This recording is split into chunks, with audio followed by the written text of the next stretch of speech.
It is Friday. I almost said Saturday. I mean, I've been here since Wednesday. I'm not used to being here on Wednesdays, but it is Friday here at Gen Con, and I have the pleasure of once again talking with Michael Coe from Gamelyn Games, home of all the awesome Tiny Epic games. We got an announcement coming up. And Michael, good to see you as always. You too, Jeff. Good to sit here and chat a bit, joke around a little bit. So let's talk about the new release here.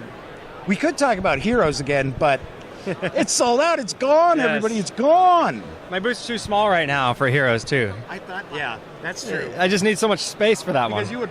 everybody looking at that game, everything would be blocked out around here. Nobody would be able to move. But the big release, it's right behind us. It is Tiny Epic Zombies. And you will see a little more close-up of Tiny Epic Zombies. Let's talk a little bit about that. It looks fantastic. We chatted a bit about that at Origins, but let's recap for folks who may not have watched that video. Yeah, Tiny Epic Zombies is a blast. So what's really cool, kind of makes it stand out from the rest of the games in the series, is that it has 5 different play modes. So you can play it competitively, fully cooperatively, solo, plays 1 to 5 players. But in either competitive or cooperative, you can be doing like a 1 versus many and have a player control the zombie, or you can have AI control the zombie. So you really got a lot of options on how you want to play this game, which is really cool. That was the one thing that really stood out to me when I first learned about Tiny Epic Zombies was the variety of gameplay options available. Play it how you want. If everybody wants to team up and take on the zombies, awesome.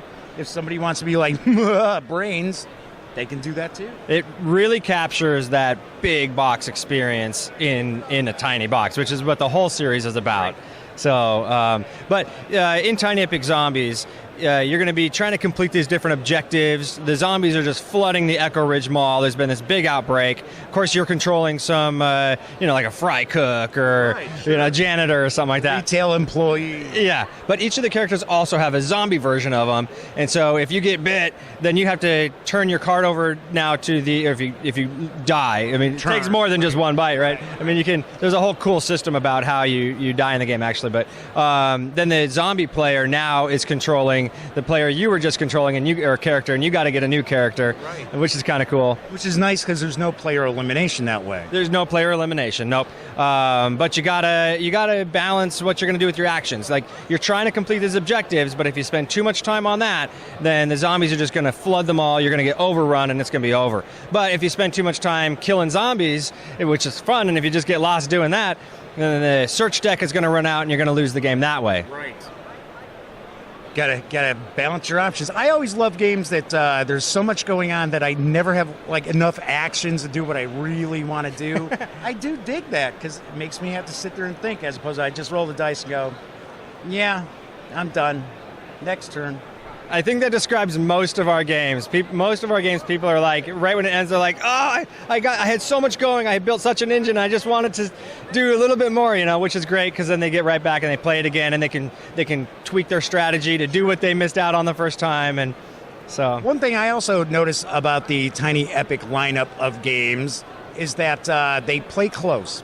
You never have a game where somebody just right from the beginning, from the get-go, runs away with it. So as an example, you were kind enough to provide a copy of Tiny Epic Galaxies, which I had played before, but not enough time to review it.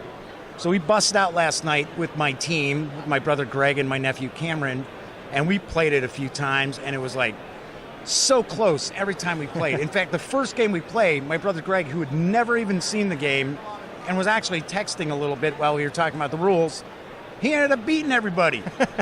Well, you got hats off to Scott Alms for that. Yes. He really does a great job making these games tight and making them intense, meaningful decisions. He's awesome. Okay, talking about tight and intense, you had a big announcement. It was like early this week. It was Monday. Popped? Yeah, Monday. So right before Gen Con. I had it on one of my last episodes of the Daily Dope before I headed to Gen Con.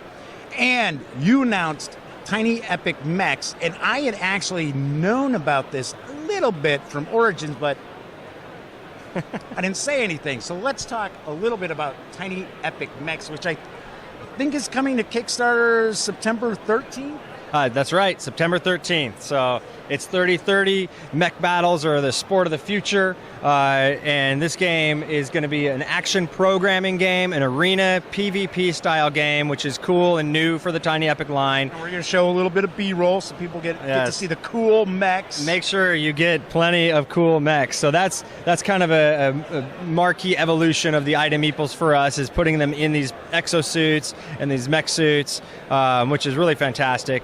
The game is super smooth. It plays 45 minutes or so. We're developing a solo play for the game. All the Tiny Epic games feature a solo play, so we're definitely going to be doing that for this one. Plays up to 4 players. And like I said, it's PvP. It's very combat heavy. There's a lot of action. You're going to be doing some resource managing, area control. You're going to be acquiring different weapons and kind of customizing how your mech looks and the different powers that it has. It's a VP game, plays over 6 rounds. Every other round is a scoring round. And you're going to be scoring based on area control and like damage you're doing in your combat. Isn't there a little bit of a kind of king of the hill element, because there's only like one big mech, right? And everybody's kind of fighting to get to control that big mech for a while. Yes. Isn't there a little bit of that in there? There's one of the big mech, and then each of the 4 players have their own little exosuit that they can get into as well. Sure, right. But if you're in the mech and somebody beat you in battle, then they jump into the mech and they take it over. So it exchanges multiple times in the game. That sounds really cool. Yeah. I love that little aspect, because I saw that in the news release, and I thought, hey, that's pretty cool. I like that, where everybody's trying to, not only are they fighting amongst themselves and trying to control areas, but they're also trying to get their hands on that big mech. Oh yeah, everybody wants the nice shiny new car. Oh yeah, most definitely. Anything else that might be floating on the horizon? I know we've talked a little bit about games that need a little extra love. Hey, you had the Dark War come out for That's right. Tiny Epic Defenders. Yep. That just came out. Wasn't that an Origins release? Or no, it was after. This is the first convention that we got it at. So actually here at Gen Con we're doing a double dip. Yeah, the new edition of Tiny Epic Defenders with its expansion, the Dark War, and Tiny Epic Zombies, and Tiny Epic Mechs. All that's new here at the show. So. Right. But you can't get Mechs yet. You're going to have to go to Kickstarter September 13th. Next month. Any other items you want to talk about? Anything floating on the horizon? I mean, I know you've got plenty of stuff. Yeah, and I always keep it. I always keep it secret. You're pretty close to the vest with a lot of stuff. Yeah. And I'm cool with that, because sometimes some folks talk about, so, oh yeah, we're gonna have this, and this, and the next year I talk to it, I'm like, hey, remember we talked about XYZ? Whatever happened to that? Crickets. Yeah. But we definitely have some pretty cool stuff working right now. We've got another Tiny Epic game that's in development that is going to blow people away all over again. But I can't say much more about it. But just know that we're pouring our heart and soul into this series, and we're going to keep producing innovative That does games. great games. And one thing that my nephew Cameron mentioned last night when we were playing Tiny Epic Galaxies, he said, so who designs this one? I said it's Scott Alms. I said, he's the same guy who does all the lineup of games. Right. And I said, one thing that's super cool is every single Tiny Epic game plays differently. It's not redundant. Right. Totally different. So one thing I want you to show off, you're unfortunately going to have to jump out of camera frame and come back. You've got these cool mats for Tiny Epic Zombies. That's right. Is this the first time you've really done mats for games? No, we got mats for Kingdoms, Galaxies, Defenders, so if Western. I turned around and looked, I probably would have seen it. I know you like there. Tiny Epic Western. If you've not seen the Tiny Epic Western mat, then you're missing out. But let me show you the Zombies mat. Yes, definitely show it off. Michael, why are you running away? No, I'm teasing.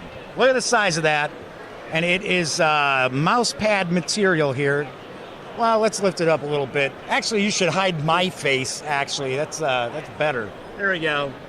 Yeah, see? It's great for setup. It kind of shows you the layout of the mall. It makes it real easy. It's got some achievements on there that you can go for, the kind of a little extra. But yeah, these are just fantastic. See, as soon as you block my face off, people are going to be like, oh, thumbs up on this video, yes. I wish you'd do them all like that. Could you bring that mat with you everywhere you go? And Tiny Epic Zombies, if people are not here at Gen Con, and unfortunately most people are going to, well, everybody who sees this, Gen Con's going to be over. So how are they going to be able to pick it up? When is it coming to retail? What's the MSRP? So we're looking at a retail release in October. MSRP is going to be $25. We do have pre-orders available on our website, so you can check it out there. But look for it around Halloween time. I was going to say, just in time for Halloween. That's right. Just in time for the return of the Walking Dead. So long, Rick. Bye. Bye, Maggie. Bye, Rick. All right. I'll tell you what. I always love coming by and talking to you. And it's funny because we had gone so many years without running across each other. And it was here at Gen Con where it's like, we're talking. I'm like, I know this guy. Where do I know this guy from? Yeah, from way back in the day. Way back in the day. Michael, always cool to sit and chat with you a bit. And all the best, man. I love your Tiny Epic line. Thank you. Thank you and very then much. Heroes 2. Heroes Yes. 2. Oh, when is Heroes going to be back available, I should ask? Probably Q1 of next year. So we're in a reprint right now. So look for it, March, April. I do believe, I should point out, and this is probably for folks who would be going to Spiel in Essen, aren't you going to have a few copies there? I did set aside some copies that are in Europe right now that we'll have at Essen. So that is one place between now and then that you can pick it up. Fantastic. Excellent. Wanted to throw that out because I know a lot of people have been asking me in the email, how do I get this? And I'm like, dude, I don't even have it. I can't tell you. Michael, thank you so much. Thanks, Jeff. Have a great show. All right, take care.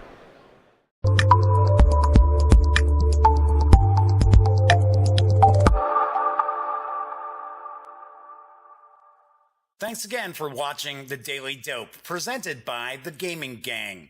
If you like this episode, be sure to give it a quick thumbs up. And if you dig the channel, please subscribe.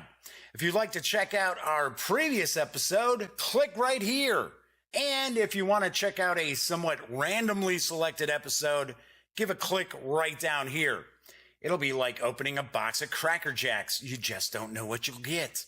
Once again, thanks for watching, and I'm Jeff McAleer.